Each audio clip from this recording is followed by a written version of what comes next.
In 1852, two brothers started a blacksmith shop with just $68. By the turn of the century, they were the largest wagon makers on Earth, outfitting the U.S. Army and the pioneers who built the West. But while every other wagon maker died with the horse, Studebaker did the impossible. They became a titan of the automobile. They built cars that were faster, sleeker, and more advanced than anything from Detroit. So how did the company that survived the Civil War and the Great Depression end up becoming the most tragic bankruptcy in automotive history? It wasn't because they couldn't build a car. It was because they built one that was too good for a world that only cared about the bottom line. About the brand, the Studebaker identity.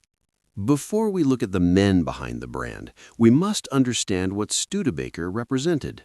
Unlike the cutthroat giants of Detroit, Ford, GM, and Chrysler, Studebaker was an independent. They were the outsiders from South Bend. Their brand identity was built on three pillars: durability, design, and deference to the worker. For decades, Studebaker boasted that it had the most loyal workforce in the world. It wasn't uncommon for grandfathers, fathers, and sons to work on the same assembly line.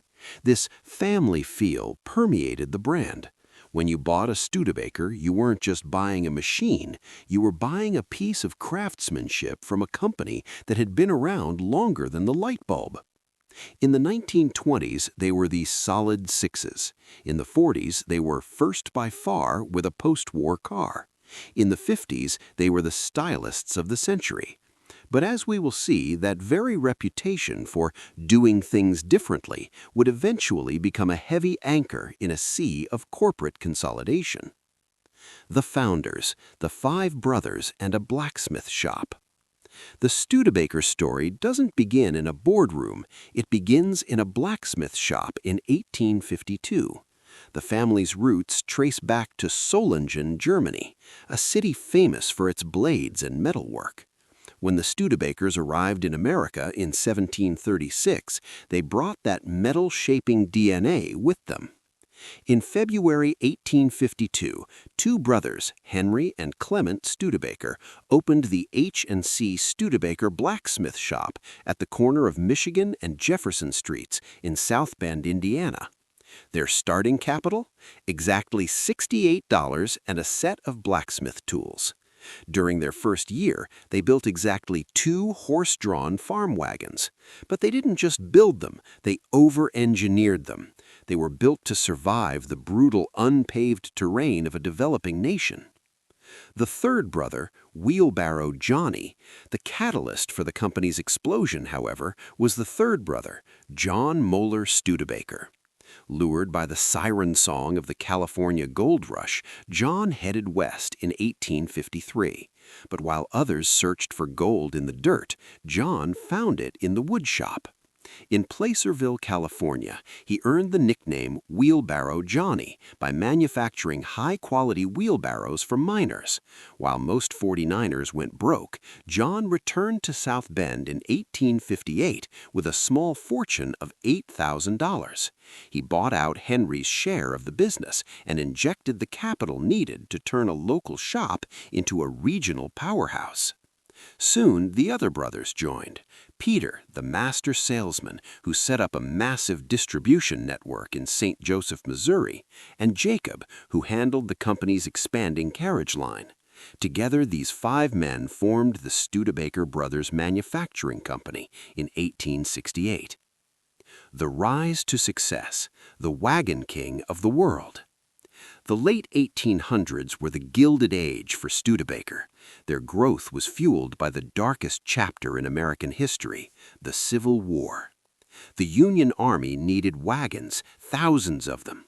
Studebaker stepped up, proving they could produce at a scale few others could match. By the time the war ended, the Studebaker name was known in every corner of the country. If you saw a wagon train heading toward Oregon or California in the 1870s, chances are half of those wagons were Studebakers. But success wasn't without tragedy. In 1872, a massive fire leveled 2/3 of the South Bend plant. It should have been the end. Instead, the brothers showed the resilience that would define the company for another century. They rebuilt immediately, bigger and better. By 1875, they were the largest manufacturer of horse-drawn vehicles in the world. Their catalog was an encyclopedia of transportation: farm wagons, elegant buggies, heavy freight wagons, and even specialized mountain wagons. They were so dominant that U.S. presidents began to take notice. When Abraham Lincoln was assassinated in 1865, he was riding in a carriage. When Ulysses S. Grant toured the world, he did so with the prestige of a Studebaker. The company had become the king of the road long before the first engine ever sputtered to life. The crossroads, from horse to horseless. As the 19th century drew to a close, a new sound began to echo through the streets of America: the internal combustion engine. Studebaker was at a crossroads. They were the world leaders in wagons, but they saw the writing on the wall. In 1897, the company began experimenting with horseless cars. Interestingly, they didn't start with gasoline. They started with electricity. In 1902, Studebaker sold its first electric car. It was clean, quiet, and popular with urban socialites. Even Thomas Edison owned one. But John Moeller Studebaker, now the last surviving founder, was skeptical. He famously said, "The automobile has come to stay," but he also knew that electricity had limits in a country as vast as America. To bridge the gap, Studebaker entered into marriage agreements with other companies. They didn't want to build the engines yet. They wanted to build the bodies. They partnered with Garford and later EMF, Everett, Metzger, Flanders. These were rocky years. The EMF cars were plagued with mechanical issues, leading critics to joke that EMF stood for every mechanical failure. Studebaker's reputation for quality was on the line. Realizing they couldn't trust outsiders with their legacy, Studebaker bought out EMF in 1911 and formed the Studebaker Corporation. The wagon era was ending. The age of the automobile had arrived. The Gasoline Revolution and the Great War. By 1912, Studebaker made a definitive choice. They were going all in on gasoline. They retired their electric line and focused on the Model AA and Model SA. These weren't just carriages with engines. They were becoming integrated machines. When World War I broke out in 1914, Studebaker's dual nature as a wagon maker and an automaker made them an industrial powerhouse. The British, French, and Russian governments placed massive orders. Studebaker supplied thousands of transport wagons, ambulances, and artillery carriages. But it was their move toward the six-cylinder engine that truly set them apart.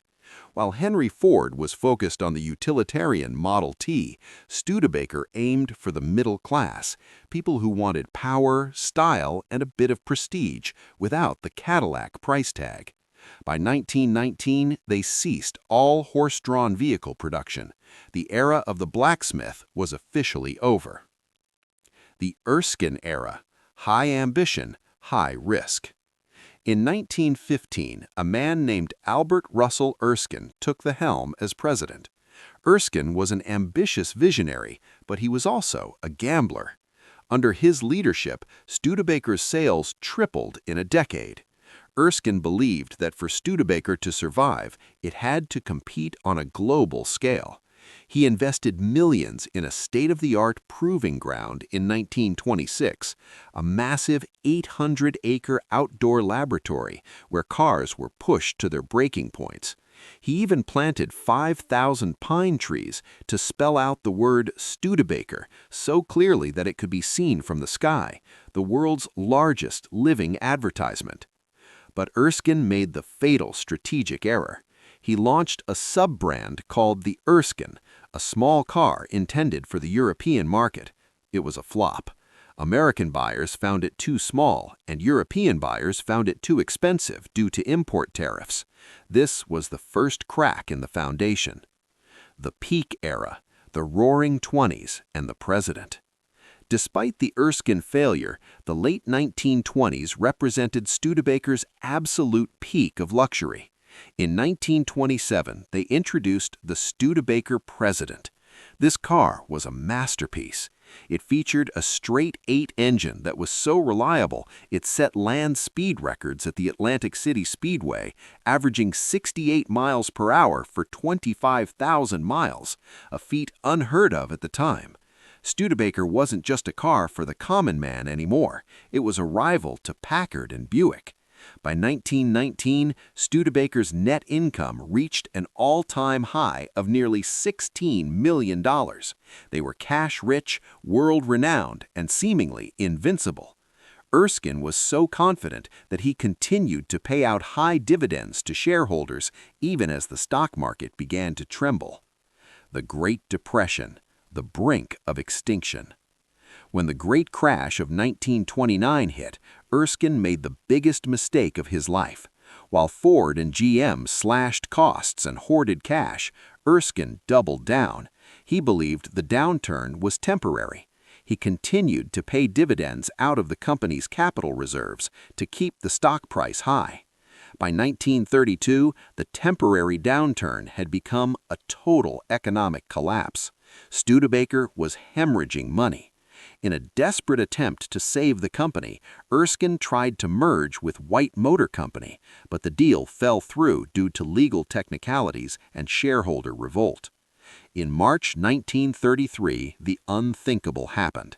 Studebaker went into receivership.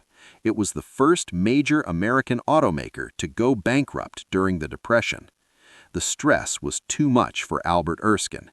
In June 1933, facing personal ruin and the collapse of the company he loved, he took his own life in his South Bend home. The Wagon King was now a beggar. The Resurrection, Hoffman and Vance. Most companies would have died in 1933, but Studebaker was different. Two executives, Paul G. Hoffman and Harold Vance, refused to let the flame go out. They convinced the creditors that the Studebaker name still had value. They streamlined operations, cut the luxury fat, and focused on one goal: survival. In 1935, they successfully brought the company out of receivership, the only American car company to ever do so at the time. Their Hail Mary pass was the 1939 Studebaker Champion. It was a lightweight, fuel-efficient, and incredibly stylish car designed to compete directly with the Big Three: Ford, Chevy, Plymouth.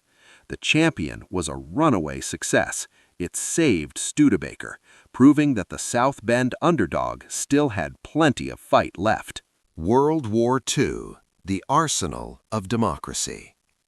Just as the Champion brought Studebaker back to life, the world went to war again. This time, Studebaker's contribution was legendary. They didn't just build cars, they built 200,000 Studebaker US-6 trucks. These trucks were the backbone of the Soviet Union's Red Army on the Eastern Front, earning the nickname the Studebaker in Russian culture as a symbol of American reliability. They also developed the M29 Weasel, a specialized tracked vehicle for snow and swampy terrain. By the end of the war, Studebaker was a hero of the industrial world. They had the cash, they had the fame, and they were ready for the post-war boom. Or so they thought. First by far with the post-war car. In 1947, while the Big Three were still selling updated versions of their 1942 models, Studebaker shocked the world. They released the first truly new post-war car.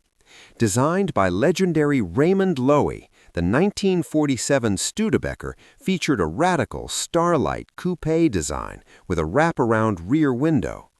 People joked, "Is it coming or going?" because the front and back looked so similar. It was futuristic, daring, and it put Studebaker at the center of the cultural conversation. For a brief moment in the late 40s, it looked like Studebaker might actually join the Big Three to make it a Big Four. Sales were soaring, but beneath the beautiful sheet metal, a cancer was growing: the labor trap and the price war. Studebaker's downfall didn't start with a bad car. It started with a bad balance sheet. Because of their long history in South Bend, Studebaker had a very senior workforce. Their labor costs were significantly higher than Ford or GM. While the Big Three were automating and building new plants in low-cost regions, Studebaker was stuck in ancient, multi-story brick buildings in South Bend that were inefficient for modern assembly. In 1953, Ford and Chevrolet engaged in a brutal price war. They flooded the market with cars and cut the prices to the bone to drive each other out of business. The independents, like Studebaker, were caught in the crossfire. They couldn't afford to lower their prices, and they couldn't afford to lose the sales. The 1953 Starliner, the Beauty and the Beast. In 1953, Studebaker released what many considered the most beautiful American car ever made, the Starliner. It was low, sleek, and European in its elegance, years ahead of anything from Detroit. But the launch was a disaster. Production problems with the complex body panels meant that when customers showed up to buy the car, the dealers had nothing to sell. By the time the cars arrived, the momentum was gone. This mechanical and logistical failure in '53 was the beginning of the end. The Packard merger, a marriage of necessity. In a last-ditch effort to survive, Studebaker merged with the legendary luxury brand Packard in 1954. It was supposed to be a merger of equals that would create a fourth automotive giant. But it was a disaster. Packard's president, James Nance, soon discovered that Studebaker's financial situation was much worse than they had reported. Studebaker's break-even point, the number of cars they had to sell just to pay the light bill, was nearly 250,000 units.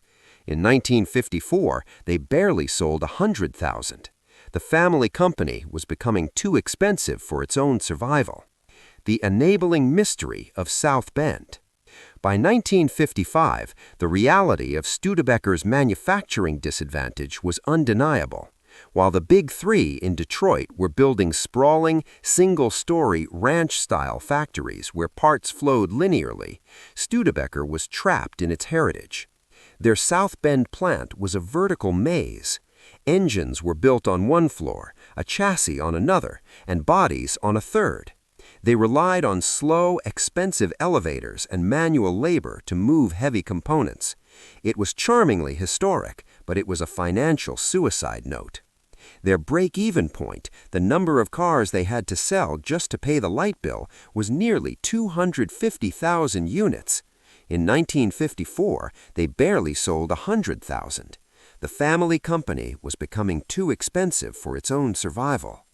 The Mercedes-Benz connection.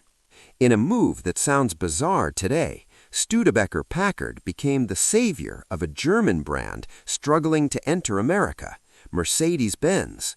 In 1957, Studebaker Packard signed a deal to become the sole distributor of Mercedes-Benz vehicles in the United States. If you wanted a high-end German sedan in the late 50s, you went to a Studebaker dealer. This partnership provided a vital infusion of cash, but it was a Band-Aid on a bullet wound. It also signaled a shift in identity. Studebaker was becoming a middleman rather than a maker. Harold Churchill's gamble.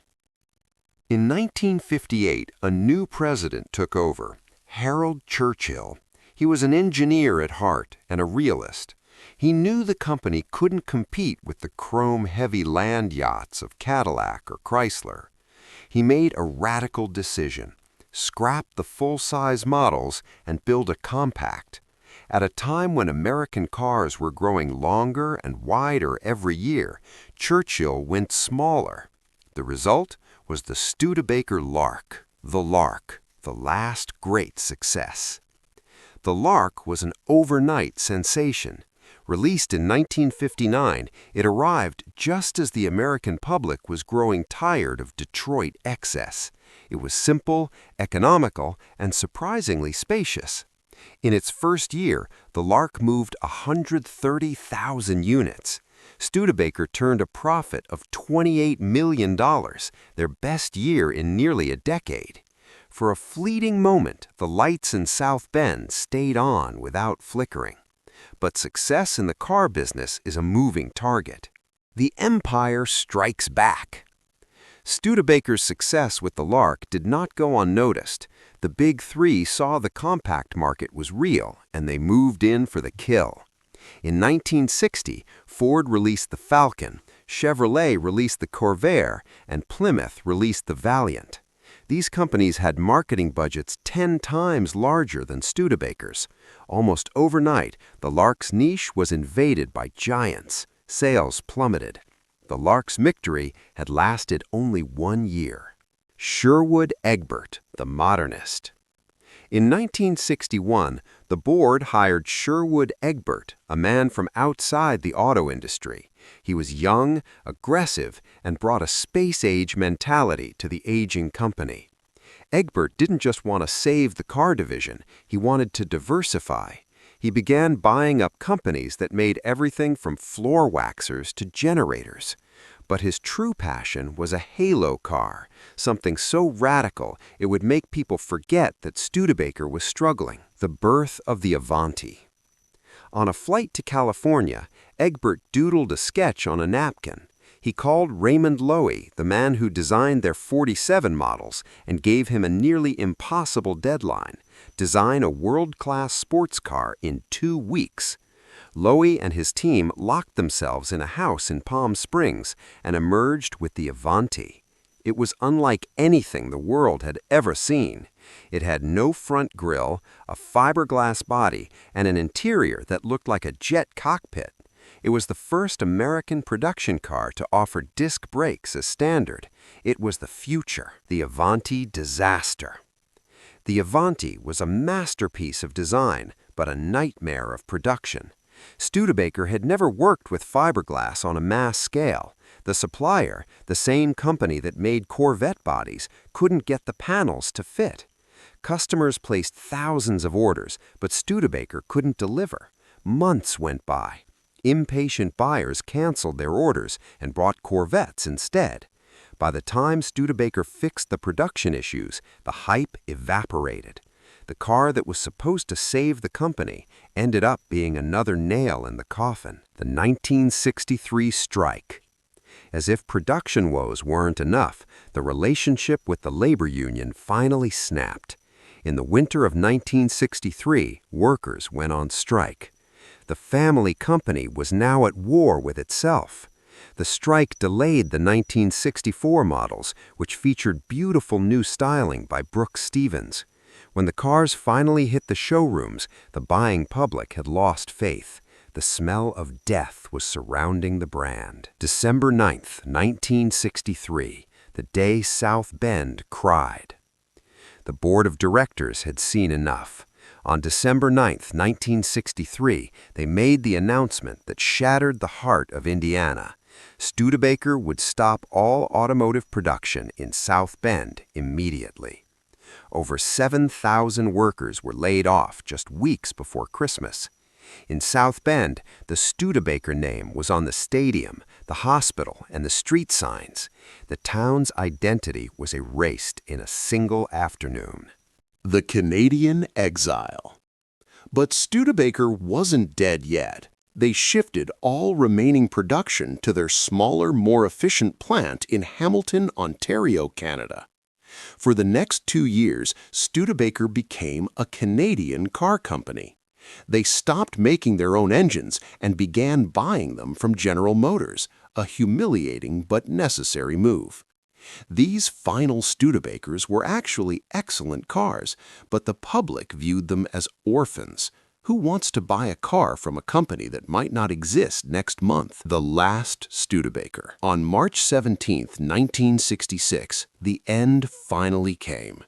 A Timberline turquoise Studebaker cruiser rolled off the Hamilton assembly line. It was the last of 114 years of transportation history. There was no fanfare, no grand ceremony. The lights were turned off, the doors were locked, and a company that had outlived the horse and buggy was finally still. Why did they fail? The post-mortem. Was Studebaker a failure Financially, yes, but the reasons are complex. It wasn't just one bad car, it was a perfect storm. Location, being in South Bend instead of Detroit, made parts and logistics more expensive. Infrastructure, the multi-story factories were 19th century relics in a 20th century world. Labor, high seniority meant high wages and high pensions. The Big Three, Ford and GM's price war in the 50s squeezed the life out of every independent maker, including Hudson, Nash, and Packard. The diversification, the company that lived on. Here is the irony. The Studebaker Corporation didn't actually go bankrupt in 1966. Because they had diversified into other industries, the company survived for years as a conglomerate. They owned STP, the oil treatment company, Gravely Tractors, and Onan Generators. The car division was killed so the rest of the corporate body could live. Eventually, through mergers, the name Studebaker disappeared from the stock exchange, but the business remained profitable long after the last car rusted away. The legacy of the Lark and Avanti. Today, Studebaker is a cult icon. The Avanti was so beloved that other companies continued to manufacture it by hand until 2006, 40 years after Studebaker died. The Lark is remembered as the spiritual grandfather of the American compact car. The Studebaker Drivers Club remains one of the largest single-mark car clubs in the world. Their legacy isn't one of failure, but of a unique, stubborn independence. The Ghosts of South Bend.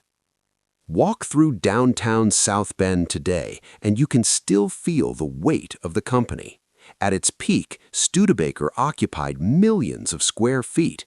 When the factories closed, it wasn't just a business exit, it was a ghost story. For years, the massive smokestacks stood as silent reminders of a time when Indiana was the center of the automotive universe. But South Bend refused to let the legacy rot. Today, the Studebaker National Museum houses the world's largest collection of the company's history, including the carriage that took Lincoln to Ford's theater. The company's death didn't erase its history, it froze it in time, preserving a standard of craftsmanship that Detroit's high-speed lines often lacked. The independent struggle. Studebaker's fall was part of a larger, tragic trend. In the 1950s, the American independent car scene was being systematically wiped out. Companies like Hudson and Nash had to merge to form AMC. Packard merged with Studebaker in a desperate bid for life. The lesson was brutal. In the American economy of the mid-20th century, you either became a giant or you became a memory. Studebaker tried to stay small and agile, but the high cost of engineering, developing new engines, safety features, and styling required a volume of sales that a company from South Bend simply couldn't reach without massive capital. Innovation ahead of its time. We must ask, was the engineering flawed? Actually, the opposite was often true. Studebaker introduced the hill holder in 1936, a device that prevented a car from rolling backward on a slope. It's a feature many modern cars have today, yet Studebaker had it nearly 90 years ago. They were pioneers in aerodynamics, fuel economy, and disc brakes. Their failure wasn't a lack of ideas, it was a lack of scale. They had the blueprints for the future, but they didn't have the bank account to build it for everyone. The Avanti II, the car that wouldn't die. Perhaps the greatest testament to Studebaker's design is the Avanti II. After the company folded, two local Studebaker dealers, Nate Altman and Leo Newman, bought the rights, the tooling, and the space in the old South Bend plant. They began hand-building the car using Chevrolet engines. Against all odds, the Avanti remained in low-volume production under various owners for decades. People loved the design so much, they were willing to pay Cadillac prices for a car born from a defunct company. It is one of the longest-running design shapes in automotive history. Lessons in management. the danger of dividends. If we look at the business school's take on Studebaker, the fall actually started in the 1920s. Albert Erskine's decision to pay out massive dividends while the company was struggling is cited today as a what not to do in corporate finance. By prioritizing shareholders over the rainy day fund, Erskine left the company with no cushion when the Depression hit. It's a lesson that remains relevant in the age of tech startups and stock buybacks. If you don't reinvest in your infrastructure, your past success will eventually bankrupt your future. The human cost. We often talk about companies as spreadsheets, but Studebaker was a heartbeat. When the South Bend line stopped, the city's unemployment rate tripled overnight. Small businesses, bakeries, barber shops, and taverns that relied on the Studebaker paycheck withered. The fall of Studebaker was a precursor to what we now call the Rust Belt. It was the first major warning sign that the American industrial machine was vulnerable to global shifts and internal inefficiencies. The collector's passion. Why do thousands of people still gather every year to celebrate a dead brand? Because a Studebaker doesn't look like anything else. It has a soul. Whether it's the bullet nose of the 1950 Champion or the Coke bottle curves of the Hawk, these cars represent a time when designers were allowed to be artists. Collectors today aren't just buying a car, they are preserving the dignity of the South Bend worker. They are keeping a 114-year-old promise of quality alive. Did Studebaker truly fail? So, did Studebaker fail? If the metric is a continuous line on a stock chart, then yes. But if the metric is impact, the answer is a resounding no. Studebaker survived longer than most of its contemporaries. It outlasted the Civil War, the transition from wood to steel, and the shift from steam to gas. It provided the transport that built the American West and helped win the Second World War.